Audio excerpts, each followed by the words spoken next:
A paz do Senhor, amados, um bom dia a todos. Eu espero que esteja tudo bem com você e com a sua casa. Hoje é o dia 277 da nossa leitura anual. Fique conosco.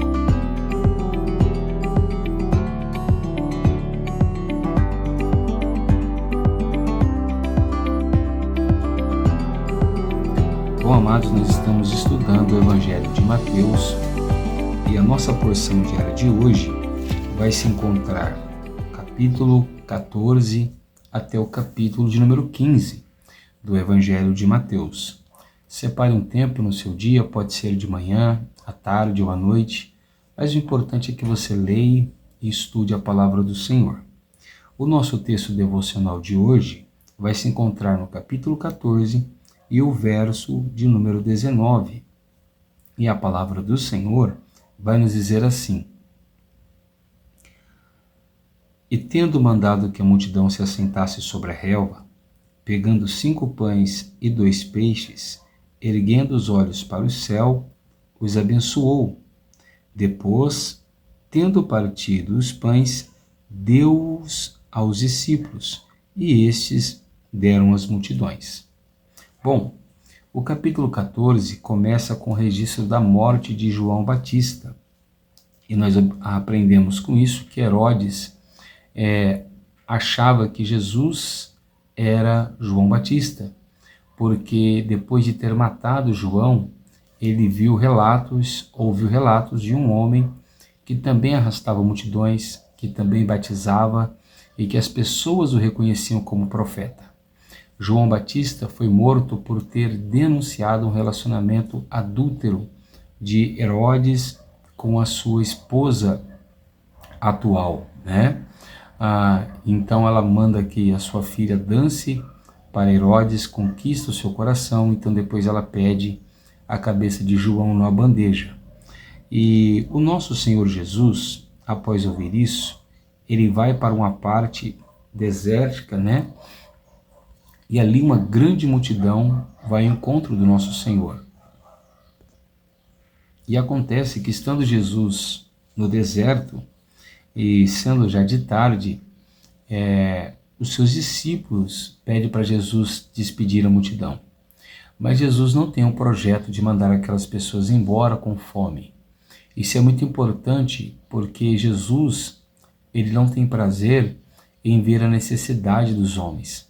Jesus tem prazer em suprir as necessidades dos homens. E então Jesus responde assim para os seus discípulos no capítulo 14 e o verso 16. Eles não precisam ir embora. Deem vocês mesmos o de comer a eles. Isso aqui me chama muita atenção, porque isso mostra que Jesus esperava que os discípulos aplicassem a fé que nós já falamos alguns dias atrás. Jesus esperava que os seus discípulos orassem por aquela multidão e pedissem por providência divina sobre aquela multidão. Eles já tinham visto Jesus acalmar uma tempestade, operar muitos milagres e muitas curas, mas até agora parece que a sua fé não cresceu, a dos apóstolos. Então Jesus encontra ali um rapaz que tinha 5 pães e 2 peixes. E então Jesus pega esses 5 pães e 2 peixes e nós vamos aprender aqui um segredo interessante. O grande segredo para o milagre, para a providência, para vermos a intervenção de Deus é a oração. E observa que a oração de Jesus, ela foi simples, ela foi básica, mas ela foi pontual. Olha o que Jesus fez. Ele ergueu os olhos para o céu, reconhecendo para quem ele estava dirigindo a oração. A nossa oração não deve ser dirigida a homens. A nossa oração deve ser dirigida unicamente para Deus. Depois Jesus abençoou o pão. Ou seja, nós temos que liberar palavras de bênçãos. Muitas vezes a ausência de fé nos impede de declarar as bênçãos de Deus. E terceiro, Jesus então parte o pão. Isso é sinal de fé. Ele olha para o Pai, ele abençoa o pão e depois ele parte, crendo que ao partir o pão, todos vão conseguir comer. Aqui nós vemos generosidade, nós vemos partilha, nós vemos comunhão e fraternidade. Tudo isso gera providência. Isso era presente na igreja apostólica primitiva, né? Então nós vamos ver que Jesus multiplica os pães e os peixes de tal forma que ele alimenta 5.000 homens, sem contar mulheres e crianças. E os discípulos vão recolher 12 cestos cheios. Cada cesto cheio representava aí o que cada um deles poderia ter entregue, né? Cada um com um cesto. Nós vamos ver então, dando continuidade, que Jesus então atravessa o mar. E durante essa travessia, novamente, os discípulos enfrentam a tempestade.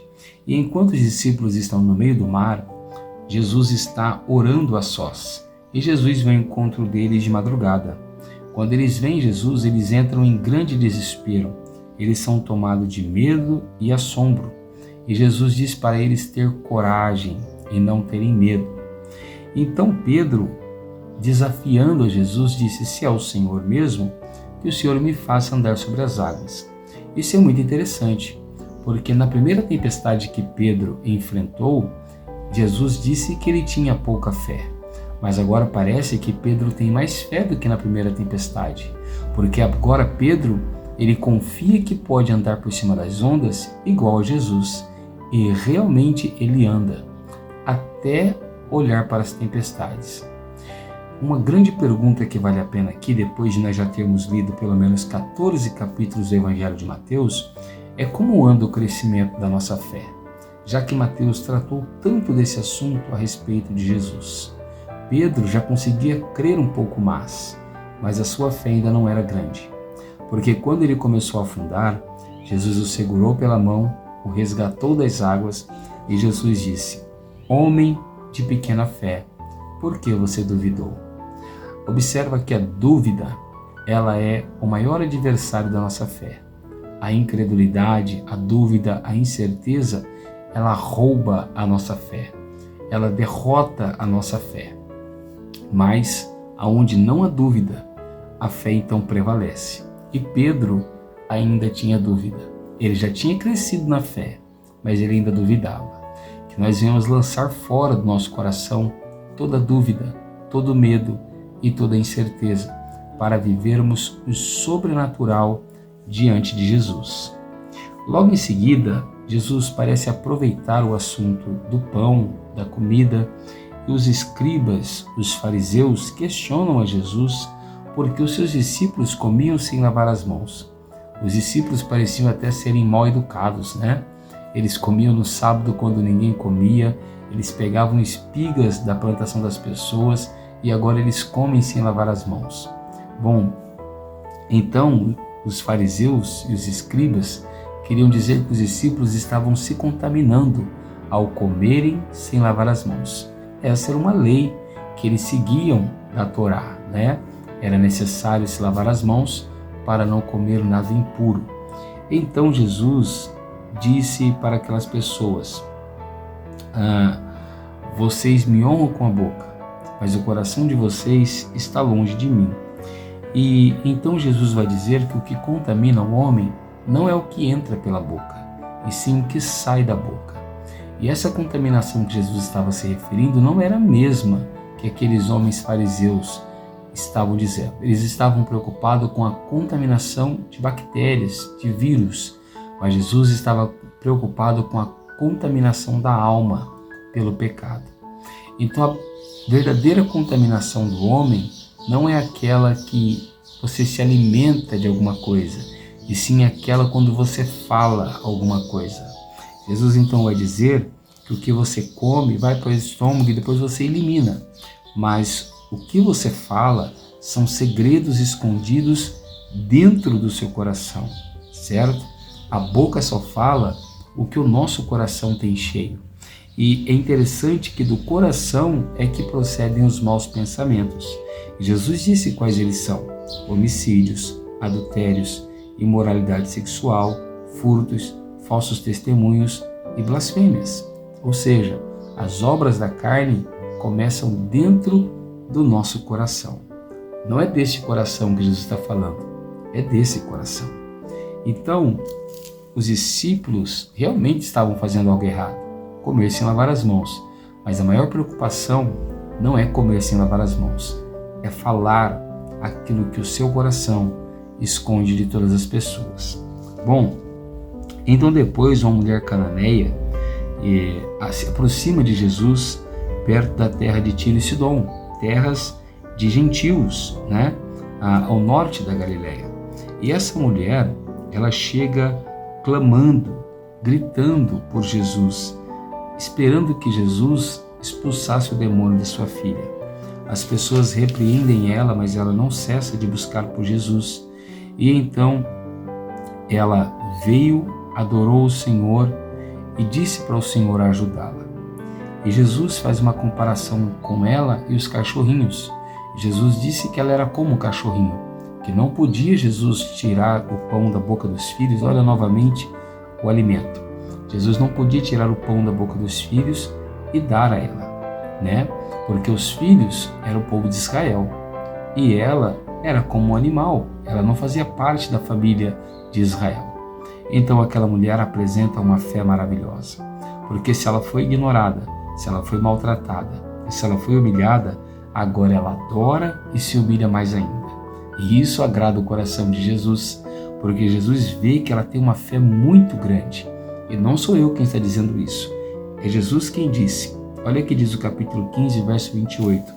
Então Jesus exclamou: mulher, que grande fé você tem, que seja feito como você quer. Então aquela mulher alcançou um milagre, a libertação da sua filha, pela grande fé que ela apresentou. Observa que Pedro, com a pequena fé, conseguiu andar sobre as águas, e essa mulher, com uma grande fé, conseguiu a libertação da sua filha, mesmo estando em casa. Essa mulher, ela é equivalente àquele centurião romano, a qual surpreendeu Jesus com a sua fé, né? Jesus ficou maravilhado com a fé dele. E agora Jesus se alegra com a fé dessa mulher. Nós estamos vendo que os gentios parecem crer mais em Jesus do que os judeus.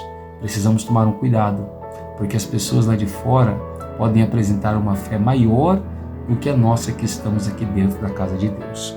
Bom, olha que coisa interessante. Jesus então cura muitas pessoas, né? E vai para junto do mar da Galileia.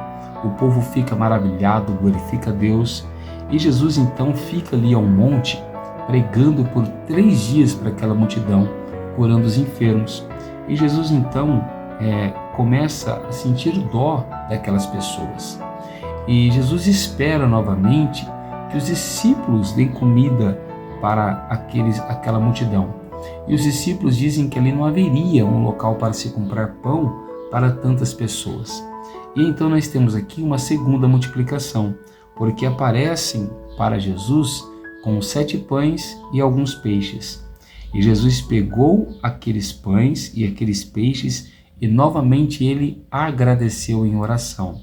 E novamente ele deu aos seus discípulos e os seus discípulos distribuíram para aquela grande multidão.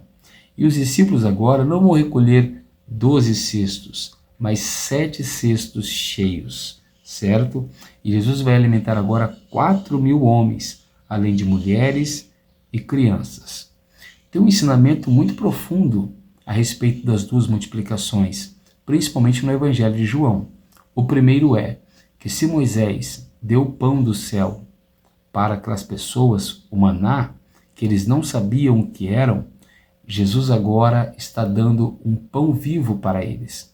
Porque o pão que Jesus realmente estava dando não era esse que ele multiplicou, mas era a sua própria vida que ele daria. E as pessoas iriam saber quem era este pão, diferente do pão de Moisés. Então Jesus é o pão vivo, que alimenta a alma e a vida das pessoas. E olha que coisa interessante. Se você pegar o Evangelho de Mateus, capítulo 14, onde apresenta a primeira multiplicação, nós temos 5 pães e 2 peixes, que totalizam o número 7. Aqui nós temos 7 pães e 7 peixes. Sendo assim, nas 2 multiplicações nós temos os 7, 7 e 7. o que totaliza 777. O que isso significa? Significa que Jesus é o pão da vida, primeiro. Segundo, significa que Jesus é a providência plena. Aquele que se alimenta de Jesus, ele não tem necessidade de mais nada. E Jesus é a providência perfeita. Aquele que se alimenta de Jesus não precisa de mais ninguém, porque Jesus é aquilo que a sua alma precisa, é aquilo que a sua alma tanto espera. Amém? Que nós possamos comer deste pão vivo, nos alimentar deste pão vivo, para junto com ele irmos morar na glória. Eu sou o pastor Tiago, da Igreja Pentecostal Poder da Palavra, e eu quero orar por você nessa manhã. Abra o seu coração, feche seus olhos e ore ao Senhor juntamente conosco. Senhor, nosso Deus e nosso Pai, nessa manhã nós te louvamos, te bendizemos e te glorificamos. Mais uma vez o Senhor tem nos falado sobre fé, sobre perseverança e sobre confiarmos no Senhor. O Senhor esperava muito dos discípulos e cremos que o Senhor continua esperando da tua igreja. Uma igreja que ore por providência, uma igreja que tenha disponibilidade para servir as pessoas e levar o pão vivo até aqueles que estão famintos. Muitas vezes nós levamos o pão material e nos falta levar o pão espiritual. Sacia primeiro a nossa fome, Senhor, para depois saciarmos a fome daqueles que estão famintos do pão vivo que desceu do céu. Senhor, nós vimos que o Senhor multiplicou os pães 2 vezes, saciando a fome daquelas pessoas. E uma mulher cananeia também comeu das migalhas do pão da graça. Que todas as pessoas que te procurarem neste momento, que elas se sintam saciadas, cheias, plenas do pão vivo que desceu do céu. É assim que nós te pedimos e te agradecemos. Em nome de Jesus. Amém. Se você tem gostado do nosso trabalho, deixa o like, compartilha com alguém que precisa. E se você ainda não se inscreveu no canal, se inscreva, amado. Ativa o sininho. Assim, todas as manhãs, você será notificado quando esse devocional for postado. Que Deus te abençoe, fique com Ele e tenha uma ótima quinta-feira.